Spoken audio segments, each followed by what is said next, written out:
is something we started this year and tried, and it's connected to exactly what Byron Lou talked. Can you hear me back there? What Byron Lou was talking about in the morning when he said all over Iowa we made lousy hay because it was so wet, and frankly that was true the year before, and I got fed up with that. So because the business here is the day job and the premier is the sort of a hobby for us, even at this level by comparison, because most employees work here and not on the farm. I like the farm and not the business.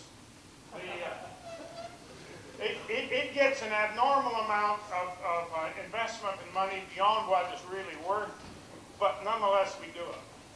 So I got fed up with this, and I started talking to some friends last summer and last winter about why don't we start making silage to feed these sheep. When I lived in England, we made silage and fed it to dairy cattle and calves, and so I was familiar with making it where you chop it and put it in a trench and pack it. The idea of baleage was new to us. So I contacted a lot of friends via a forum. There's a thing called the Edgefield Sheep Forum that, by the way, if anyone wants to sort of, it's the best, most practical sheep forum I know of in the nation. That you don't even have to sign up to read it. You have to sign up, you have to get approved by the moderator to submit it. It's one of the few forums where people who say bad things disappear quick. So that keeps them, because there's sort of an adult in charge, it's a forum that works. Look it up, called Edgefield, E-D-G-E, Field, as in Edgefield Sheep. The man in charge is Bill Foster, and he's out in New Hampshire. But you have to get permission from him to actually submit, but not to read it. It's got archives, so you can read all the stuff. Well, I wrote to them, and you can find this, I think. I wrote to them and said, hey guys, anyone out there using baleage for sheep?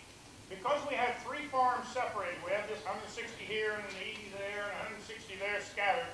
It didn't work for us to chop it all in one place to make silage either in a tube, blown into a tube, or otherwise. So we said, we're going to have to make it in round bales. So that story that you see in those papers is our experience in year 1. Year 2 will be a different story. But that's year 1 of what we've done. And we didn't even start it right away. We started making it after part of the first crop. We attempted to make hay, and all we did was destroy more land. Because each year when you try to make it, it rains on it, then you're out there and you got to do, what do I do now? I leave it out there, it kills the grass. If I move it, I kill the soil.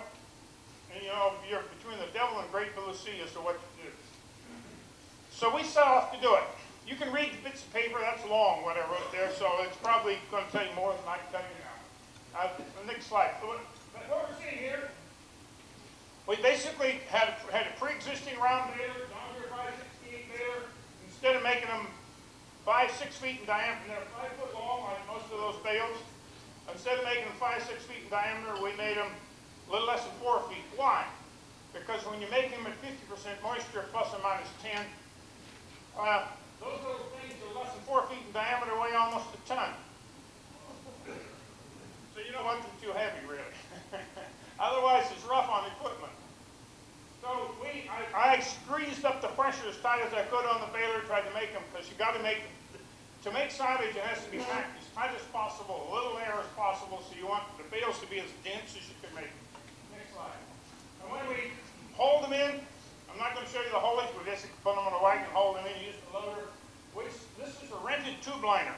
And the bales go in at this end, right up here, it sits there, and this thing wraps them like this in a row as they go along. That's one bale, that's another bale, and it proceeds on its own way down the field. We made, as you'll see there, 300 plus bales that way. For what it's worth, they're 5 foot long, 300 foot bales, that's 1,500 feet of this sort of white worm that you make, a lumpy white worm, that's what it looks like. We actually made 4 of these worms, shorter, it's about 1/4 feet or 350 feet each, but it was an experience. That's the result. We've moved ahead all the way to winter, and I don't have a picture of them. If you go over east, you can look down, we have one with these long worms left, the others are all fed up. That's the material when you take it out. It's open on, when it's squeezed together, the whole object, they call it tube lining. The whole object, can you? The whole object of this is to squeeze it, is to make the stuff in the material so tight that it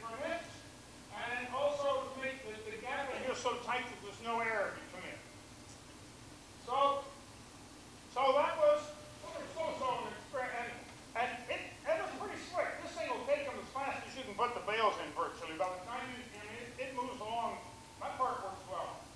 When you make silage in practice for us, we cut it in the morning with a motor conditioner, we rake it. We went out and got ourselves a different rake for it, because one of the things you mustn't have is dirt in the swath, because you got dirt in the swath, you've already introduced listeria, and you're going to have more dead sheep than normal.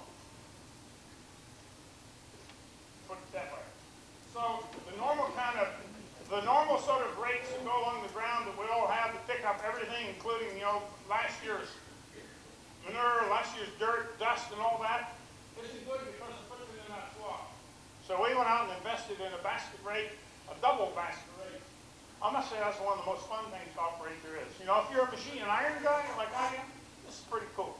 Because you can do 20 feet at a time now, take up, that's really nice. You can get it, you cut the grass a little higher, because you want to keep everything above the dirt. Next slide, go back, come on. Something like that. That's the result this winter. And we're looking at how to produce listeria in sheep, and we didn't know it at the time. But we take it out of that long worm, and we pick it up like so, and we stack it and move it, and feed it. You're going to see it in a minute. But that's part of where we made a mistake. I got 5 dead sheep. I'll explain that next. We hold it in here and we cut it with knives because it's got net wrap underneath. That's how you got it there. You had to net wrap it. Then you wrap it with silage on the outside. The amount of plastic on the outside is about $1.75. And remember, in that bale, there's about half as much dry matter as there is in a big bale that would come out of that same baler that was hay. So it's not $1.75 for a silage bale. It's $3.50 compared to a hay bale. That's how much extra plastic I'm putting on it. But remember, I don't have to store it inside. I don't have to set it on a pallet. I in essence have my stored feed outside and put my sheep inside now. So things are totally reversed, as I said this morning. So, and for us with grass silage, we haven't had any problems with raccoons or birds or anything damaging. Yeah, you have to keep sheep away from it. You have to keep the guard dogs off of it. They land on top of those things, sit up on top of them, and they chew on them, and their feet puncture. You don't want that. So you got to keep your guard dogs away from it. Next slide. When we feed it, this is what we're doing this winter. We're holding it. We take the plastic off. We take the net wrap off. We dry it in. Next. We set it. This is actually feeding the silage. We're setting it on inside these 4-foot high panels. Remember, these bales are 5 foot long right here. And next slide. We put them together, the sheep eat it, and because they're only 4 foot in diameter or less, they eat virtually all of it. They'll even take that apart. But this system is not as good as the one I'm going to show you. Next one. Well, when you say they take it apart, they can reach in and eat most of it. So you don't get the mushroom. So you don't get a mushroom, you don't have to do anything with the feed, because when we're feeding around a 5.5 foot diameter bale, you're always fooling around with the middle with that kind of feeder, trying to figure out how to get that fed. And there's a lot of what I call post-work with a hay bale, making sure the sheep eat the inside when it's 5 foot diameter. One of the upsides of the expense of making lots of little bales is that the sheep eat them better without much work. So I almost would make my hay bales all that small just for that advantage, because it's sure a lot less work in the winter. Next slide. And that's what it looks like. This is sort of a small one, and we actually put it together. And by the way, you'll see the sheep almost all. Next slide. Back up. What? You can interrupt me anytime. You don't have to wait. I don't mind. You speak up. The question is, are they wasting at the bottom? They're standing on it right down there, yes. And we're going to show you, I think, I'll explain something in a minute. Let's come back to that. Okay. So as you're bailing by the way, here's how we put those panels together. See that little thing right there? All these panels are connected together on their own with little springs up and down, right? But right here, and there's another one down here, we snap them together, those little snap clips. So we open it up and we bring them around it and snap it together. Now we changed. Why did we change? Well, we went off to the heyday and a few other places, and we said, where they were making silage, and those bales were much more dense than ours. You could, even though I thought I was doing a terrific job baling, I was quite proud of them. When it come at the end, you could still push on the end of the bale, and it was still soft in places. When I was off the heyday up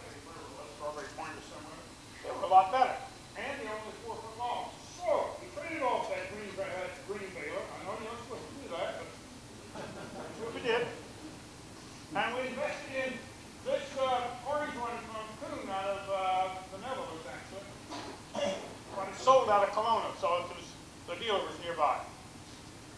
This one has two things that make it special. A, it's only a 4-foot long bale like this, which made it easier packing. So we can make these bales instead of 45 inches diameter, we can make them 48, 54. And it's got a pre-cutter in it. So when the stuff goes in the swat, it cuts it down into smaller lengths. This is much, we should put some samples in. Go down the field. And the bales are really dense. The pre-cutter also has the advantage of it spreads the material out from side to side much better, so you don't have to weave as much to keep it packed, and it's packed from corner to corner. When you hit these bales, they're like little rocks. That's what you want. And we hold them in. We hold them in on simple old wooden hay wagons of the kind of, the same ones we used when I was a boy. We're a little past that now. We've got a gooseneck and a big long flatbed. In fact, all summer we did it the old-fashioned way. And we picked them up, set them in this wrapper, which is an Anderson wrapper, made in Canada, also sold for the people in Kelowna. So, and this thing wraps them individually instead of in tubes, and they come out like huge marshmallows.